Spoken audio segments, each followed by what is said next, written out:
Welcome to Public TV news బులెటిన్ల ముందుగా headlines. Mahashivratri పర్వదినాన ఉత్తరప్రదేశ్ సీఎం యోగి ఆదిత్యనాథ్ శివునికి ప్రత్యేక పూజలు. నేటితో మహాకుంభమేళ ముగింపు. జమ్మూ కాశ్మీర్లో భారీ అగ్ని ప్రమాదం. రాజన్న సిరిసిల్ల జిల్లా వేములవాడలోని శ్రీ రాజరాజేశ్వర స్వామివారిని దర్శించుకున్న బీఆర్ఎస్ ఎమ్మెల్సీ కవిత. మహాశివరాత్రి పర్వదినాన్ని పురస్కరించుకొని 1000 స్తంభాల ఆలయంలో ఎంపీ డాక్టర్ కడియం కావ్య ప్రత్యేక పూజలు. ఇక వివరాల్లోకి వెళ్తే మహాశివరాత్రి పర్వదినాన విషాదం.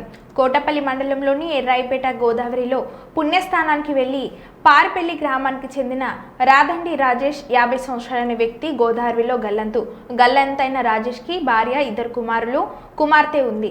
గోదావరి వద్ద విలపిస్తున్న కుటుంబ సభ్యులు.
ఎస్ఎల్బీసీ టన్నెల్లో చిక్కుకున్న కార్మికులపై ఆశ లేవు.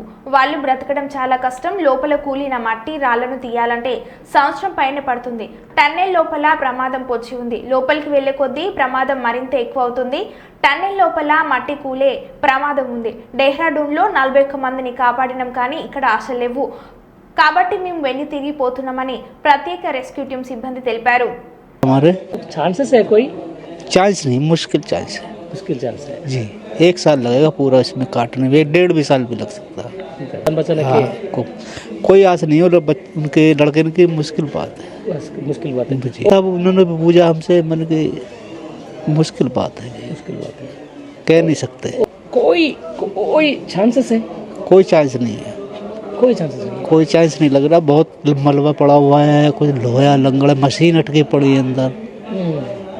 इतना ऊंचा ब्लॉक होगा अंदर से बिल्कुल लास्ट में जाकर। कोई एनडीआरएफ भी हमारे साथ और सभी टीम दोनों हमारे सहयोग में, दोनों ने मिलकर हमने सगले वहाँ तक हमने देखा जाके। तो वहाँ जाके हमने देखा तो उसमें कुछ नहीं है, उसमें खतरा ही है जी। वो कभी भी गिर सकता है, 3 दिन में गिर जा, 2 दिन में गिर जा, 4 दिन में गिर जा और गिर सकता है। उसके जो फर्स्ट वाले जो लगे रहे ना, तो इतने अंदर बाहर को हो रहे हैं। कभी भी हम भी उस अभी चल गए। हाँ, हम भी हाँ अंदर टनल में अंदर कोई आवाज है? कोई आवाज नहीं, खाली पानी की आवाज आ रही थी। हमारे की मुश्किल बात है, हम क्या कह सकते हैं, हम कह नहीं सकते। काफी दिन लग जाएंगे इन्हें, अभी काम में मुश्किल है, हड्डी भी नहीं मिला उनकी मुश्किल है। अब तो हम गाँव को जाएंगे, हम नहीं हो पाएगा।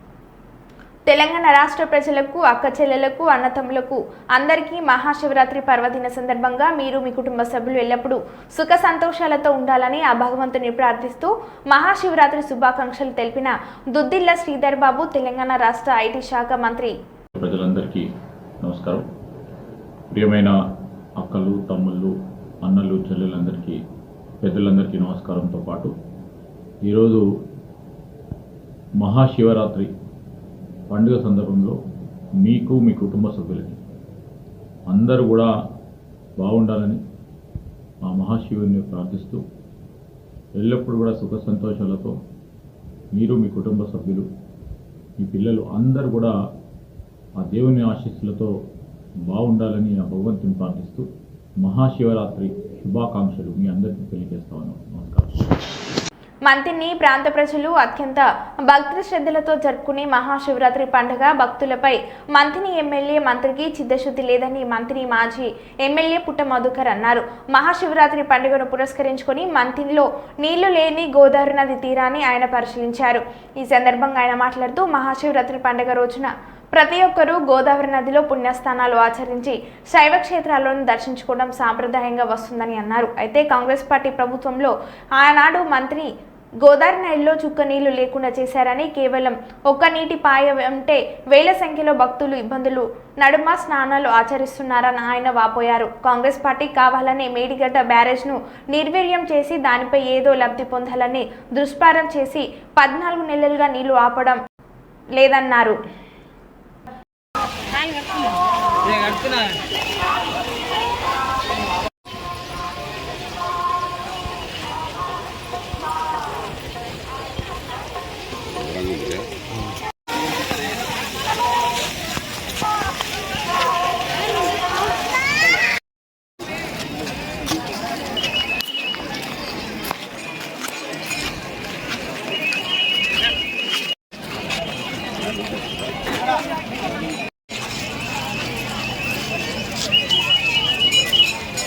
మహాశివరాత్రి పర్వదినాన్ని పురస్కరించుకొని మంతని గోదావరి తీరంలో ఇవాళ పరిస్థితి కనబడతా ఉన్నది కళ్ళకద్దినట్టు. కాంగ్రెస్ పార్టీ వాళ్ళు కావాలని మేడిగడ్డ బ్యారేజ్ను నిర్వీర్యం చేసి దాని మీద ఏదో ఒక లబ్ధి పొందాలని దుష్ప్రచారంతో 14 నెలలుగా ఇవాల్టి వరకు కూడా మేడిగడ్డ బ్యారేజ్లో నీళ్ళు ఆపకపోవడం వలన మేడిగడ్డ బ్యారేజ్ ఒక పిల్లర్ కుంగిపోతే కుంగిపోవచ్చు కాక పైన ఉన్నటువంటి అన్నారంకి ఏమి ఇబ్బంది లేదు, ఆ పైన ఉన్నటువంటి సుందిళ్ళకి ఎలాంటి ఇబ్బంది లేదు. వాటిని కూడా కనీసం షట్టర్లు కిందికి దించి నీళ్ళు ఆపకపోవడం వలన ఇవాళ సముద్రం తలాపుకు పెట్టుకొని చేప నీళ్ళకేడ్చిన చందంగా మంతిని గోదావరి కనబడుతూ ఉన్నది. వేల సంఖ్యలో అక్కడ ఒక చిన్న పాయ ఉంటే మునుగుతలేరు, దాంట్లో పండి బొర్లుతూ ఉన్నారు ప్రజలు. అంటే చాలా దయనీయమైన పరిస్థితి వల్ల మనం గోదావరిని చూస్తూ ఉన్నాం. ఆ రోజు కాళేశ్వరం బ్యారేజ్ లేకపోయినా కూడా మేము ప్రజాప్రతినిధిగా ఉన్నప్పుడు గుండారం నుంచి నీళ్లు బొక్కలవాగు నుంచి తీసుకొచ్చి కబడి పైకెక్కించి నీళ్లు స్నానాల కన్నా మేము వాళ్ళకి ఏర్పాటు చేయడం జరిగింది. కానీ ఇవాళ కాంగ్రెస్ పార్టీ ఒకవైపు రేవంత్ రెడ్డి గారు ఏ విధంగానైతే ఉన్నాడో స్థానిక ఎమ్మెల్యే అంతకన్నా ఇంకా ఘోరంగా ఉండడానికి కారణం ఇది. ఆయనకు చిత్తశుద్ధి లేదు, పట్టింపు లేదు. ఈ మంత్రిని ప్రజలు ఓట్ల కోసం మాత్రమే పనిచేస్తారనే భావనలో ఉన్నటువంటి వ్యక్తిగా మనం ఇక్కడ చూస్తే కనబడుతూ ఉన్నది. ఇక్కడ కనీసం వసతులు కూడా లేవు, నీళ్లు లేవు, వసతులు లేవు.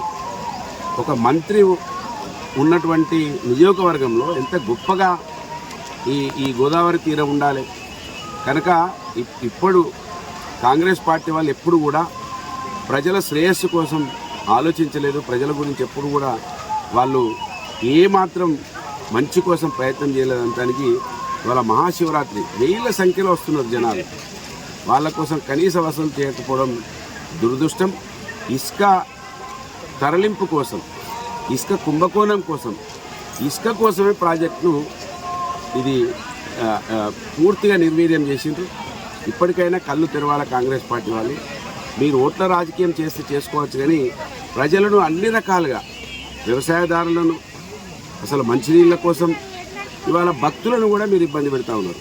కనీసం దేవుణ్ణి దర్శించుకునే ముందు పవిత్ర స్నానం చేయాలని భారతదేశంలో ఎక్కువ శాతం ఉన్నటువంటి హిందువులకు వాళ్ళ మనోభావాలను కూడా గౌరవించినటువంటి పార్టీగా ఈ నియోజకవర్గ శాసనసభ్యుడిగా మిగిలిపోతూ ఉన్నాడు. దురదృష్టం, ఇప్పటికైనా నీళ్లు ఇక్కడ నిల్వ ఉండేటట్లు ఒక బ్యారేజు ఎవరైనా కోరుకుంటూ రావాలని వచ్చిన బ్యారేజ్ను నిర్వీర్యం చేయడానికి రేవంత్ రెడ్డి గారికి వంటగాగుతూ ఉన్నాడు మంత్రి ఎమ్మెల్యే. ఇది దురదృష్టకరం. దీన్ని తీవ్రంగా ఖండిస్తూ ఉన్నాను. భక్తులందరి బాధ, మీరు వచ్చే సంవత్సరం వరకైనా, రేపు ఉగాది ఉన్నది, రకరకాల పండుగలు వస్తూ ఉంటాయి, అప్పటి వరకైనా ఆలోచించమని డిమాండ్ చేస్తూ ఉన్నాను. కాళేశ్వరంలో భాగమైన ఒక బ్యారేజ్లో ఒక పిల్లర్కి పడితే మేధావులు మీడియా అంతా కాళేశ్వరం కూలిపోయింది, 1,00,000 కోట్లు నష్టమని ఎగబడి అన్నారు.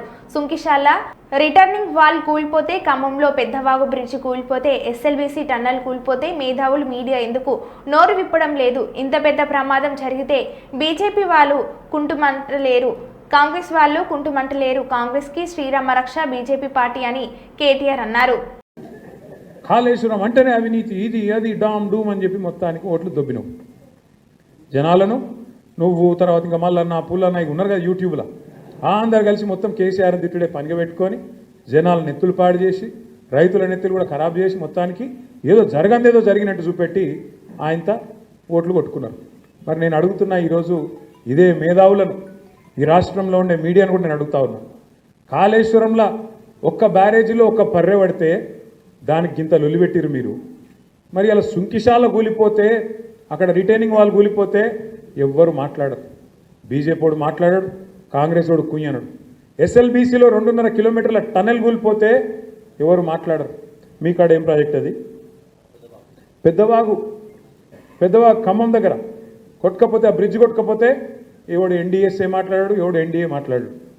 చూడుని ఇలా రేవంత్ రెడ్డికి రక్షణ కవచంలాగా ఉన్నది ఎవరో కాదు, బీజేపీ. నేనేదో ఉత్తగా చెప్తలేను ఈ మాట. లేకపోతే మేడిగడ్డల పర్రె పట్టింది అని రేవంత్ రెడ్డి అనగానే తెల్లారే వరకు వాడొచ్చి వాలిపోలే గద్ద లెక్క బీజేపీడు. ఎన్డీఎస్ఏ అని వస్తుంది, నేషనల్ డ్యామ్ సేఫ్టీ అథారిటీ. వస్తాడు, వచ్చేది ఇట్లా చూసినట్టు చూసి తెల్లారే వరకే బీజేపీ ఆఫీస్లో ఒక రిపోర్ట్ తయారు చేసి ఇక్కడ ప్రజల మీద వేసి ఎలక్షన్లలో గోల్మాల్ చేసి, మరి ఇలా ఎస్ఎల్బీసీలో టన్నల్ కూలి దాదాపు 72 గంటలు అవుతాను. ఎందుకో రాడు, మరి ఎన్డీఎస్ఏ రాదు, ఏ బీజేపీ వాడు మాట్లాడాడు, ఎవరి నోరు పెగులుతలేదు. కిషన్ రెడ్డి మాట్లాడాడు, బండి సంజయ్ అన్నాడు. ఎందుకు ఏమొచ్చింది ఇబ్బంది మీకు? ఎందుకు మాట్లాడతలేరు? కర్నూలు నగరంలో వెలిసిన భగవాన్ శ్రీ బాలసాయిబాబా శ్రీ నిలయం ఆశ్రమం నందు భగవాన్ శ్రీ బాలసాయిబాబాకు మహాశివరాత్రి సందర్భంగా పూలతో అందంగా అలంకరించారు. ఏర్పాట్లను నిర్వాహకురాలు హిందీరా దగ్గరుండి చేశారు. ఈ సందర్భంగా నిర్వాహకురాలు ఇందిరా మాట్లాడుతూ భగవాన్ శ్రీ బాలసాయిబాబా వారి అభిషేకం, శ్రీకార్చన కార్యక్రమాలు జరిగాయి. బుధవారం సాయంకాలం నుంచి శ్రీ బాలసాయిబాబా భక్తులు ఆయురారోగ్యాలతో సుఖ సంతోషాలతో జీవించాలని స్వర్ణ భైరవ రుద్రాభిషేకం, రుద్రహోమం, శివపార్వతుల కళ్యాణ మహోత్సవ కార్యక్రమాలు భగవాన్ శ్రీ బాలసాయిబాబా ట్రస్ట్ నిర్వహిస్తుందని నిర్వాహకురాలు ఇందిరా తెలిపారు.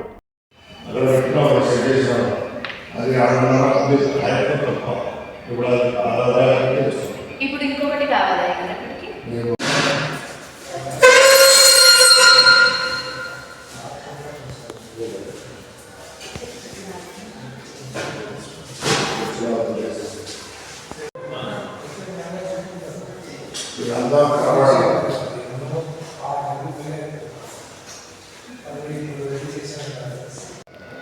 Okay madam. ఓం శ్రీ బాలసాయిరామ్. మనం కర్నూలు నందున్న భగవాన్ శ్రీ బాలసాయిబాబా గారి ఆశ్రమం శ్రీనిలయం కర్నూలు మహాశివరాత్రి వేడుకలు మనం ప్రతి ఇయర్ చాలా ఘనంగా జరుపుకుంటాము. ఈసారి అలాగే ప్రతిసారి జరుపుకునేటట్టు ఈ సంవత్సరం కూడా మనము కొత్త విధంగా స్వర్ణకాల భైరవ రుద్రాభిషేకము, తర్వాత రుద్రహోమము, కళ్యాణోత్సవం జరుపుకుంటామండి. విశేషంగా ఏంటంటే స్వామివారి పొద్దున్న నుంచి కార్యక్రమాలు 7 గంటల నుంచి పొద్దున స్వామివారికి బాలసాయిబాబా గారికి అభిషేకం జరుగుతుంది. అలాగే శ్రీచక్రం కూడా ఇక్కడ స్థాపించబడింది. అమ్మవారికి కూడా శ్రీచక్రం, అభిషేకము, కుంకుమార్చన అన్నీ జరుగుతాయి. అది పొద్దున కార్యక్రమము. అలాగే సాయంత్రం 6 గంటల నుంచి తెల్లవారుజామున 3:30 వరకు మనకి అన్ని కార్యక్రమాలు జరుగుతాయండి. 6 గంటల నుంచి 8 గంటల వరకు అన్ని కలశ స్థాపనలు, స్వర్ణకాల భైరవుడి యంత్ర స్థాపనలు జరుగుతాయి. 8:30 నుంచి రాత్రి లింగోద్భవం సమయం వరకు మనకి అభిషేకాలు, రుద్రాభిషేకాలు అన్నమాట. మన్యపూర్వక రుద్రాభిషేకాలు అన్నీ జరుగుతాయండి. ఎవరెవరైతే వస్తారో, ఎంతమంది వచ్చినా అందరి చేత మనం అభిషేకం అన్నీ చేయించబడతాము. అన్నీ ఇక్కడే మనం ట్రస్ట్ వారే ఏర్పాటు చేస్తారండి. తర్వాత హోమం జరుగుతుందండి. 12:30 వరకు అభిషేకం జరిగిన తర్వాత లింగోద్భవం వరకు తర్వాత రుద్ర హోమం జరుగుతుంది. అందరి ఆరోగ్యాలు బాగుండాలి అని మనము సర్వలోకం అందరికీ మంచి జరగాలి అనే ఆశతో మనం ఈ రుద్రహోమం జరుపుతామండి. తర్వాత 1:30 నుంచి 3:30 వరకు శివపార్వతుల కళ్యాణం. దీంట్లో స్పెషల్గా ఈసారి ఏం చేశామంటే, మనకి చాలామంది పెళ్లి కాని వాళ్ళు తర్వాత ఎన్నో బాధలతో ఎక్కడ ట్రీట్మెంట్ తీసుకున్నా కూడా వాళ్ళకి ఒక సొల్యూషన్ అనేది లేకుండా ఉంటుంది. అలాంటి వాళ్ళ కోసం మేము ప్రత్యేకంగా ఈసారి కళ్యాణంలో అలా పాల్గొంటే వాళ్ళకి మంచి జరుగుతుంది, కళ్యాణం జరగని వాళ్ళకి ఫిక్స్ అవుతాయి అనే నమ్మకంతో వాళ్ళని ఖచ్చితంగా చాలామంది రిజిస్టర్ చేసుకున్నారండి పేర్లు. వాళ్ళతో మనము వాళ్ళ ఇంటి నుంచే పసుపు కుంకుమ అక్షింతలు మంగళకరమైన వస్తువులన్నీ వాళ్ళ ఇంటి నుంచి తీసుకొని రావాలండి. అక్కడ 1:30 నుంచి 3:30 వరకు కళ్యాణం జరుగుతుందండి. కళ్యాణం అయిన తర్వాత మహాపూర్ణావతి ఉంటుంది.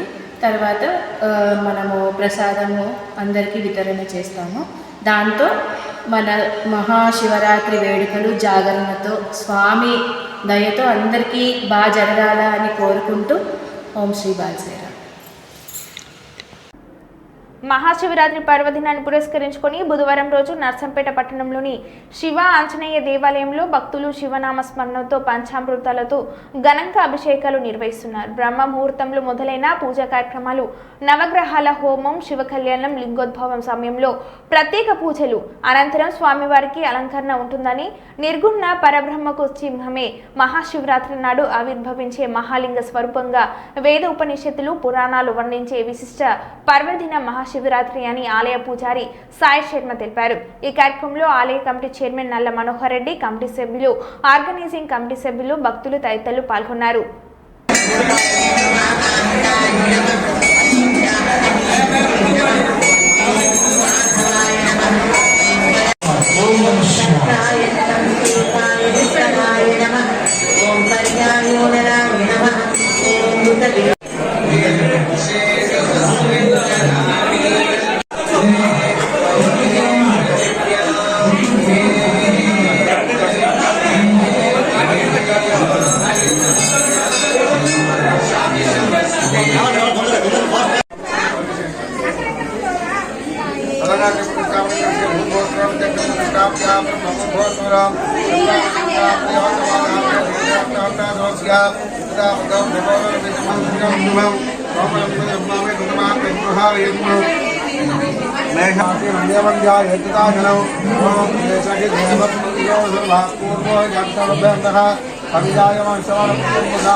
రావాలమ్మా తల్లి.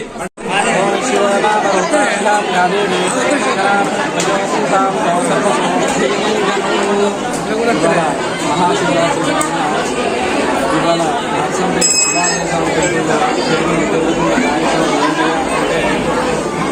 బ్రహ్మముహూర్తంలో శివాభిషేకాలు, అలాగే రుద్రహోమాలు, సాయంత్రం గోపుర వేళలో శివపార్వతుల కళ్యాణం, అలాగే రుద్రోత్తకాలంలో మహాభిషేకం మరియు శివరాత్రి భక్తిమాసులు అందరూ కూడా ఆనందంగా దర్శనం. ఓం నమః శివాయ, ఓం నమః శివాయ. మిగతా భక్తులకు అందరికీ సహకారం చేయాలి. అభిషేకం చేసుకోవాలని భక్తులు మనల్ని టికెట్ కౌంటర్లో టికెట్ తీసుకొని.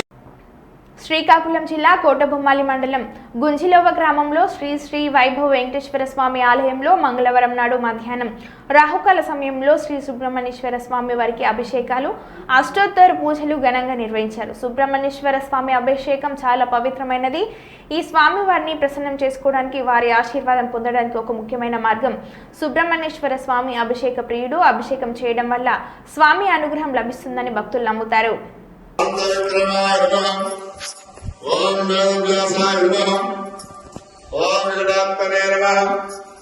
ఓం ప్రజాపతయే నమః ఓం ప్రణారకాయ నమః ఓం ప్రభాకరాయ నమః ఓం సర్వాయ నమః ఓం శాస్త్రాయ నమః ఓం దైవజ్ఞానాయ నమః ఓం దుర్గంధవే నమః ఓం లావణ్యే నమః. కొప్పల్ శ్రీ ఉమా సంగేశ్వర స్వామివారిని దర్శించుకున్న నారాయణఖేడ్ శాసనసభ్యులు పట్లోల అనుపమ సంజీవరెడ్డి దంపతులు శంకరంపేట మండల పరిధిలోని ప్రసిద్ధి చెందిన పుణ్యక్షేత్రం శ్రీ కొప్పల్ శ్రీ ఉమా సంగేశ్వర స్వామివారిని మహాశివరాత్రి సందర్భంగా స్వామివారిని దర్శించుకుని ప్రత్యేక పూజలు చేసి స్వామివారి ఆశీస్సులు తీసుకున్న నారాయణఖేడ్ శాసనసభ్యులు పట్లోల అనుపమ సంజీవరెడ్డి దంపతులు. ఈ కార్యక్రమంలో వారితో పాటు సురేందర్ రెడ్డి, మాజీ జెడ్పీటీసీ మసూదన్, మండల కాంగ్రెస్ అధ్యక్షులు నారాగౌడ్, మాజీ ఎంపీటీసీలు, మండల యూత్ కాంగ్రెస్ అధ్యక్షులు తదితరులు పాల్గొన్నారు. గాతుం యజ్ఞాయ గాతుం యజ్ఞావతి దైవేః స్వస్తిరత్నం స్వస్తిగతాం ద్రవ్యం గోర్ధం జగదోపితం అన్నాస్తు దివ్యపదే జగత్పదే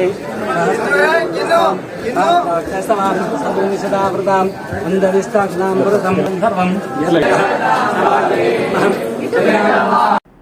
నంద్యాల జిల్లా వడగనపల్లి మండలం ఎర్రమల్లకొండల్లో స్వయంభూగా వెలిసిన శ్రీ ఉమామహేశ్వర స్వామివారి మహాశివరాత్రి బ్రహ్మోత్సవాలను ఆలయ అధికారులు ఘనంగా నిర్వహిస్తున్నారు. యాగంటి దేవస్థానం నందు మహాశివరాత్రి పర్వదినాన్ని పురస్కరించుకొని శివపార్వతుల కళ్యాణోత్సవం కార్యక్రమానికి ఆలయ అధికారులు అంగరంగ వైభవంగా ఏర్పాట్లను సిద్ధం చేశారు. స్వయంభూగా వెలిసిన శ్రీ ఉమామహేశ్వర స్వామివారి ఎదురుగా ఉన్న నందీశ్వరుడు అంతకు ఎదిగి కలియుగాంతం అవున రంకె వేస్తే కలియుగం అంతం అంతరిస్తుందని భవిష్యత్తు వాణి శ్రీ వీర బ్రహ్మేంద్ర స్వామి వారు తమ కాల జ్ఞానంలో చెప్పడం జరిగింది. అంతటి మహిమాన్వితమైనటువంటి శ్రీ యాగంటి ఉమామహేశ్వర స్వామి ఆలయంలో మహాశివరాత్రిని పురస్కరించుకుని రాష్ట్రం నుంచి కాకుండా తెలంగాణ, మహారాష్ట్ర, కర్ణాటక, తమిళనాడు జిల్లాల నుంచి అధిక సంఖ్యలో భక్తులు స్వామివారిని దర్శించుకోవడానికి వస్తూ ఉంటారు.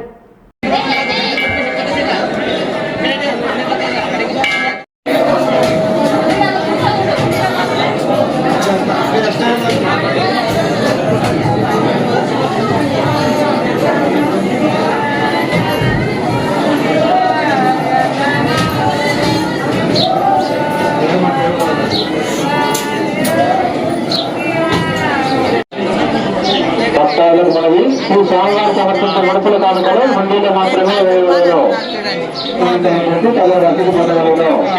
భక్తాదుల మనవి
మరో బులెటిన్లో మళ్ళీ కలుద్దాం. Stay tune.